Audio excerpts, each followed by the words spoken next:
Ladies and gentlemen, the Chevy 1969 Camaro Sport Coupe.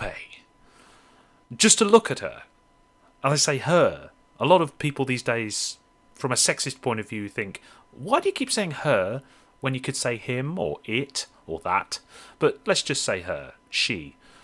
To look at her, she is something to be adored. The road would welcome her and fear her at the same time.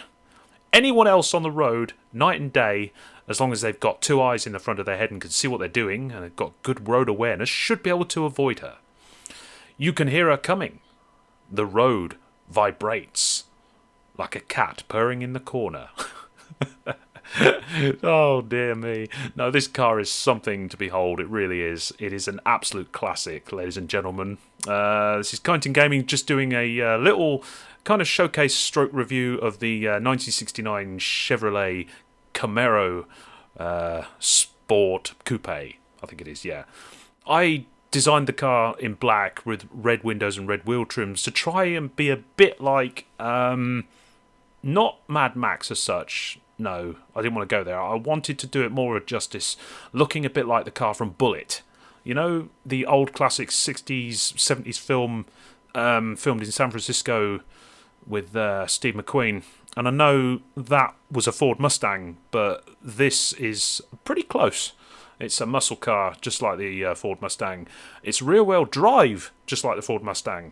If you put your foot down, then so much smoke and aggression comes out the back that everyone looking around up and down the street will see the car and think, oh my god, this means business. The back end, unfortunately, with such a move, is the problem. If you put your foot down without any real sort of hindsight or control, then the back end just flies either left or right. And you're embarrassingly then left fighting against the skid and the drifting back end of the car with the steering wheel. So the best thing to do really is save face and pull away carefully and do the car justice and give it some love, because it will soon speed up once it gets some traction. I mean, the actual the acceleration of these cars wasn't fantastic. You had to remember that these cars were built, 53 years ago. Where are we now? 2022. So yeah, you're about 53 years ago. You know, they have to be loved. They have to be respected. You can't just drive these cars down a road or any kind of corner or bend or wherever as if you're a maniac, as if you expect the car to deliver, because it just won't. It will end up killing you. You'll end up in a hedge or into a tree, a concrete wall, something like that. So, yeah, these cars deserve the respect. It's a very, very commanding vehicle.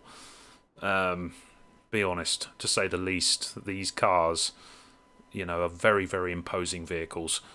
And for a car that came out 53 years ago now, even today, if you saw this roaring, I repeat, roaring down the highway, everyone's going to turn their heads and look at it. And yeah, that is the justice that it does to the open road. I mean, the best place to drive this, if you ever get the opportunity, would be Route 66 in America, because you've got all the straight open road and sunshine you need then to shine off the chrome and the bodywork. And the only shame of it would be that there is no one to actually look at you. There's no one to actually stare at you and turn their heads and see you driving the car. So another best place on earth to drive this car would be either at night or during the day. Would probably be Las Vegas on the Strip. I mean, alright, even though it's all in black, you're still going to turn heads because of the noise when you're revving your engine up at the lights, as long as the back engine doesn't go. If you can just carefully put your foot down on the accelerator so it sits there purring, you're going to turn heads. Because a lot of people, even today, know about muscle cars and sports cars, and a lot of car enthusiasts out there. And to see a car that looks so glorious and awesome on the road is a privilege. So there we go, ladies and gentlemen. That's the Chevy 1969 Camaro Sport Coupe. Thanks a lot. Oh, leave a like on the channel, subscribe to the... leave a like on the video, subscribe to the channel, and post a comment. That's what I meant to say. Right, thanks a lot then. Cheers, guys. Bye.